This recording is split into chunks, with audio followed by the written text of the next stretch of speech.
Hello friends, Department of Post, Ministry of Communication, GDS இந்த வருஷத்துக்கான GDS notification அடுத்த மாதம் ஜூலை 15ஆம் தேதி அனௌன்ஸ் பண்ணுறாங்க ஃப்ரெண்ட்ஸ். அது சம்மந்தமாக நியூ டெல்லி ஹெட் ஆஃபீஸ்லேருந்து ஜூன் 26ஆம் தேதி சம்மந்தப்பட்ட எல்லா சீஃப் போஸ்ட் மாஸ்டருக்கும் இந்த ஒரு சர்க்குலர் வந்து சென்ட் பண்ணியிருக்காங்க. சரிங்களா? ஸோ இதில் என்ன சொல்லியிருக்காங்க, ஸ்டார்டிங் டேட் எப்போ, எண்டிங் டேட்டு, எவ்வளோ வேக்கன்ட்டில் அனௌன்ஸ் பண்ணுறாங்க, எவ்வளோ பர்சன்டேஜ் இருந்தால் இந்த முறை நம்ம அப்ளை பண்ணலாம், அதை எல்லாமே இந்த வீடியோவில் ஷேர் பண்ணுறேன். ஸோ இந்த வீடியோவை ஸ்கிப் பண்ணாமல் பாருங்கள். இந்த வீடியோ பிடிச்சிருந்தால் ஒரு லைக் கொடுத்து கமெண்ட் பண்ணுங்கள், மறக்காமல் சப்ஸ்கிரைப் பண்ணிடுங்க ஃப்ரெண்ட்ஸ். ஸோ இந்த பிடிஎஃப் டெலகிராம் சேனலில் இருக்கும், டெலகிராமில் ஜாயின் பண்ணி பிடிஎஃப் டவுன்லோட் பண்ணிக்கோங்க. So new Delhi head office பாருங்கள், 25/6/2024 இந்த டேட்டில் தான் வந்து இந்த சர்க்குலர் வந்து ஃபார்வர்ட் பண்ணியிருக்காங்க. ஸோ இதில் என்ன சொல்லியிருக்காங்க அப்படின்னா, GDS online engagement schedule July 2024க்கான ப்ரிப்பரேட்டரி எக்ஸைஸ் ரிஜிஸ்ட்ரேஷன், அதாவது ரிகார்டிங் அப்படின்னா அது சம்மந்தமாக. சரிங்களா?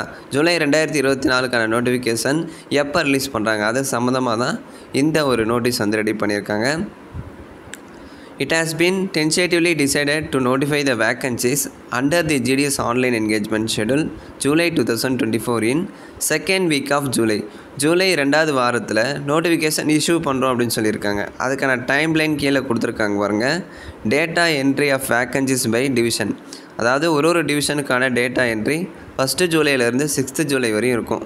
அதுக்கான ரீசெக்கிங் 8 ஜூலை இருக்கும். அதுக்கான அப்ரூவல் எப்போ கிடைக்கும் அப்படின்னா 9 ஜூலையிலேருந்து 10 ஜூலைக்குள்ளே கிடச்சிரும். சரிங்களா? ஸோ நோட்டிஃபிகேஷன் எப்போ ரிலீஸ் பண்ணுவாங்க அப்படின்னா அஃபீஷியலாக 15th ஜூலை, ஜூலை 2வது வாரம் நம்மளுக்கு நோட்டிஃபிகேஷன் வந்துடும் ஃப்ரெண்ட்ஸ். எவ்வளோ வேக்கண்ட்டில் வரும் அப்படின்னா கிட்டத்தட்ட இப்போ அப்ராக்சிமேட்டாக சொல்லணும் அப்படின்னா 35,000 வேக்கண்ட் இருக்கும் ஃப்ரெண்ட்ஸ். அதை எப்படி அவங்க கணக்கெடுக்கிறாங்க அப்படின்னா இங்கே பாருங்கள், வேக்கன்சிஸ் அரைசிங் பிட்வீன் 1/7/2023 1/7/2023 30/6/2024 இந்த இடைப்பட்ட தேதியில் இறந்து போனவங்க, அதாவது வேலையில் சேர்ந்து இறந்துட்டு இருப்பாங்க இல்லையா, இறந்து போனவங்க, ரிசைன் பண்ணவங்க, ட்ரான்ஸ்ஃபர் ஆனவங்க, டிஸ்சார்ஜ் ஆனவங்க, வாலண்டியர் டிஸ்சார்ஜ் ஆனவங்க, ஸோ இவங்களெல்லாம் கணக்கெடுத்துருக்காங்க. இந்த டேட்லேருந்து இந்த டேட்டுக்குள்ளே இறந்து போனவங்க, டிஸ்சார்ஜ் ஆனவங்க, வாலண்டியர் ரிட்டையர் ஆனவங்க, டெர்மினேட் ஆனவங்க, ஸோ இவங்களெல்லாம் கணக்கெடுத்து தான் அந்த வேக்கண்ட் வந்து ஃபில் பண்ணுவாங்க. சரிங்களா? அப்ராக்சிமேட்டாக 35,000 இருக்கும். அதுக்கு குறைவாகவும் இருக்கலாம், இல்லை அப்படின்னா அதுக்கு அதிகமாகவும் இருக்கலாம். ஸோ நோட்டிஃபிகேஷன் வந்தால் எக்ஸாக்டாக தெரிஞ்சிடும் ஃப்ரெண்ட்ஸ். இப்போதைக்கு நான் அப்ராக்சிமேட்டாக சொல்லணும் அப்படின்னா ஒரு 35,000 இருக்கும். சரிங்களா? சரி ப்ரோ, இந்த முறை எவ்வளோ பர்சன்டேஜ் இருந்தால் அப்ளை பண்ணலாம் அப்படின்னா சேம் அதே தான். மேக்ஸிமம் 97 இல்லை 98 இருந்தால் மட்டும் அப்ளை பண்ணுங்கள், இல்லை அப்படின்னா அப்ளை பண்ணாதீங்க ஃப்ரெண்ட்ஸ். சில பேர் வந்து 96 எடுத்திருப்பாங்க. 96 எடுத்திருந்தாலும் பை லக்கில் second round, third round, fourth round release பண்ணுறாங்க இல்லையா, ஸோ அந்த மாதிரி வரும்போது மேபி உங்களுக்கு கிடைக்கலாம். நீங்களும் அப்ளை பண்ணி வைங்க, பட் ஃபஸ்ட் ரவுண்டில் உங்களுக்கு கிடைக்காது. சரிங்களா? முதல் மெரிட் லிஸ்ட் ரிலீஸ் பண்ணுறாங்க அப்படின்னா கண்டிப்பாக 96%க்கு கிடைக்காது ஃப்ரெண்ட்ஸ். இதுவே நீங்கள் பிசி அந்த மாதிரி ஓபிசி கேட்டகரியில் இருக்கீங்க, ஓபிசியாக இருந்து 96% இருக்குது அப்படின்னா அது கஷ்டம்தான். இதுவே நீங்கள் எஸ்சி எஸ்டியாக இருக்கீங்க, இல்லை அப்படின்னா டிசேபிலிட்டி, அடுத்து இந்த எக்கனாமிக்கலி வீக்கர் செக்ஷன் அந்த கேட்டகிரியில் 96 எடுத்திருக்கீங்க அப்படின்னா அப்போ நீங்கள் ட்ரை பண்ணுங்கள். அதாவது நான் வந்து இடபிள்யூஎஸ்ஸாக இருக்கேன், டிசேபிலிட்டியாக இருக்கேன், 96% இருக்குது அப்படின்னா கண்டிப்பாக ட்ரை பண்ணுங்கள். நீங்கள் ஓபிசியாக இருந்து 96% இருக்குது அப்படின்னா அது வேஸ்ட்டு தான். சரிங்களா? நான் அப்ளை பண்ணாதீங்க அப்படின்னு சொல்ல மாட்டேன், அப்ளை பண்ணி வைங்க. அடுத்து மெரிட் லிஸ்ட் வந்து ரிலீஸ் பண்ணுறாங்க இல்லையா, அதில் மேபி நீங்கள் செலக்ட் ஆகலாம். பை லக் இருந்தால் செலக்ட் ஆகிறதுக்கான வாய்ப்பு இருக்குது ஃப்ரெண்ட்ஸ். ஸோ அதான் ஜூலை 15 வந்து ரிலீஸ் பண்ணுறாங்க. ஸோ அடுத்த சேல்ரி, பிபிஎம்க்கு எவ்வளோ சேல்ரி இருக்கும் அப்படின்னா 12,000 இருக்கும். பேசிக் வந்து 12,000 இருக்கும்.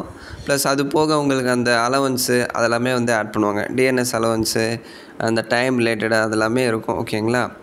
So plus DA, basic plus DA இருக்கும். மேக்ஸிமம் 29,000, அதிகபட்சம் ஒரு மாதத்துக்கு 30,000 வரை நீங்கள் சம்பாதிக்கலாம்.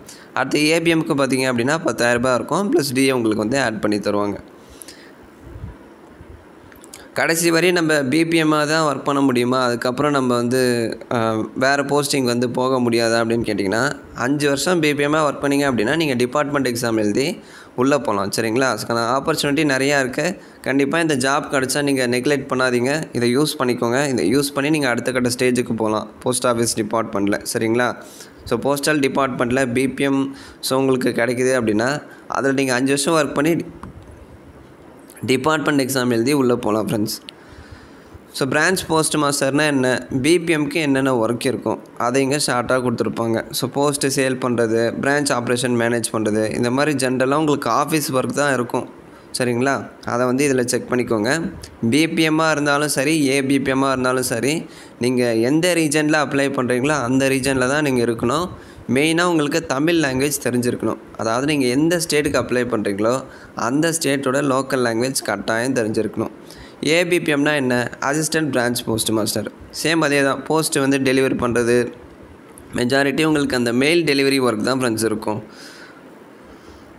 சர்த்து தக்சேவாக் ஏபிபிஎம் ரெண்டுமே ஒன்று தான். ஓகேங்களா, ஸோ இது நீங்கள் ஏபிபிஎம் பிபிஎம் தக்சேவாக் எதுக்கு அப்ளை பண்ணாலும் சம்மந்தப்பட்ட போஸ்ட் ஆஃபீஸ்க்கு நியராக தான் நீங்கள் இருக்கணும். ஓகேங்களா, அந்த குறிப்பிட்ட இடத்துல நீங்கள் இருந்தால் மட்டும்தான் ஒர்க் பண்ண முடியும். அவங்க கொடுக்குற சேலரி எல்லாமே உங்களுக்கு வந்து கட்டுப்படியாக இருக்கும். இப்போ நீங்கள் ஃபார் எக்ஸாம்பிள் வேலூரில் இருக்கீங்க. வேலூரில் இருந்துட்டு திருவண்ணாமலை அந்த மாதிரி போஸ்ட் ஆஃபீஸ்க்கு நீங்கள் அப்ளை பண்ணுறீங்க அப்படின்னா கண்டிப்பாக உங்களை செலக்ட் பண்ண மாட்டாங்க. நீங்கள் அப்ளை பண்ணுற ரீஜனில் உங்களுக்கு வேக்கண்ட்டு கிடைக்குதான்னு பாருங்கள். அங்கே கிடைச்சா மட்டும்தான் நீங்கள் ஒர்க் பண்ண முடியும். ஸோ அந்த சேலரி உங்களுக்கு கட்டுப்படியாக இருக்கும். ஓகேங்களா, அவங்களே அதை தான் சொல்கிறாங்க. நீங்கள் எந்த ரீஜனில் அப்ளை பண்ணுறீங்களோ அந்த ரீஜனில் தான் வந்து நீங்கள் இருக்கணும் அப்படின்னு சொல்கிறாங்க. ஏஜ் பாருங்கள், குறைஞ்சது 18, அதிகபட்சம் 40 வயசு வரை நீங்கள் அப்ளை பண்ணலாம். 40 வயசுக்கு மேலே எனக்கு ஏஜ் பார் ஆகிடுச்சு அப்படின்னா எஸ்சி எஸ்டிக்கு 5 வருஷம் ரிலாக்ஸேஷன் 45 வரையும் அப்ளை பண்ணலாம். அதே மாதிரி ஓபிசிக்கு 3 வருஷம் 43 வயசு வரை நீங்கள் அப்ளை பண்ணிக்கலாம். ஓபிசி அப்படின்னா உங்களுக்கே தெரியும், பிசி முஸ்லீம், எம்பிசி, டிஎன்சி இந்த கேட்டகிரி எல்லாருமே ஓபிசியில் தான் வருவீங்க. ஸோ சர்டிஃபிகேட் வந்து ரெடி பண்ணி வச்சுக்கோங்க ஃப்ரெண்ட்ஸ். 15th ஜூலை தான் ரிலீஸ் பண்ணுறாங்க. இன்னும் டைம் அதிகமாக இருக்குது. ஓபிசி சர்டிஃபிகேட் இல்லாதவங்க இந்த பிசி சர்டிஃபிகேட்டு, அடுத்து இன்கம் சர்டிஃபிகேட்டு இதெல்லாம் நீங்கள் வச்சு ஓபிசி சர்டிஃபிகேட் வந்து வாங்கிக்கலாம். சரிங்களா, இல்லை அப்படின்னா நீங்கள் சிஸ்டம்லேயே அப்ளை பண்ணிக்கலாம். இல்லை ப்ரோ எனக்கு அப்ளை பண்ண தெரியாது அப்படின்னா உங்கள் ஏரியாவில் இ சேவை மையம் இருந்தால் அங்கே போய்ட்டு நீங்கள் அப்ளை பண்ணிக்கலாம்.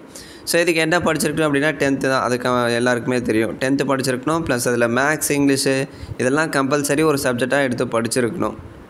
ப்ளஸ் உங்கள் ஸ்டேட்டோட லோக்கல் லாங்குவேஜ் தமிழ் கட்டாயம் தெரிஞ்சிருக்கணும். அது போக கம்ப்யூட்டர் நாலேஜ் இருக்கணும், சைக்கிளிங் நாலேஜ் இருக்கணும். ஓகேங்களா, so how to apply 15th July notification release பண்ணுறாங்க. ஸோ எப்படி அப்ளை பண்ணணும் அது எல்லாமே நான் டீட்டெயிலாக நம்ம சேனலில் வீடியோ அப்லோட் பண்ணுறேன். ஸோ மறக்காமல் பாருங்கள். 10th மார்க்கை பேஸ் பண்ணி தான் இதை செலக்ட் பண்ணுறாங்க. அதாவது 10th யாருடைய பர்சன்டேஜ் அதிகமாக இருக்கோ அவங்கள தான் செலக்ட் பண்ணுறாங்க. அடுத்து அவங்களுக்கு சர்டிஃபிகேட் வெரிஃபிகேஷன் கண்டக்ட் பண்ணுறாங்க. ஓகேங்களா, எக்ஸாம்லாம் எதுவுமே இல்லை. மெஜாரிட்டி இது எல்லாருக்குமே தெரியும். ஸோ ஒரு சில பேருக்கு தெரியாமல் இருந்தால் அது வந்து இந்த வீடியோ மூலமாக உங்களுக்கு யூஸ்ஃபுல்லாக இருக்கும் ஃப்ரெண்ட்ஸ். சரி, ஓகே ஃப்ரெண்ட்ஸ், நான் எல்லாமே சொல்லிட்டேன். ஃபீஸ் வந்து 100 rupees தான். எஸ்சி எஸ்டி ஃபீமேல் கேட்டகரியாக இருக்கீங்க அப்படின்னா ஃபீஸ் இல்லை. அதை தவிர்த்து யூஆர் ஓபிசி ஜென்ரல் எல்லாருமே வந்து 100 rupees பே பண்ணணும். ஸோ இந்த வீடியோ பிடிச்சிருந்தா ஒரு லைக் கொடுத்து கமெண்ட் பண்ணுங்கள். மறக்காமல் சப்ஸ்கிரைப் பண்ணிடுங்க. நிறைய பேருக்கு ஷேர் பண்ணுங்கள் ஃப்ரெண்ட்ஸ். தேங்க்ஸ் ஃபார் வாட்சிங்.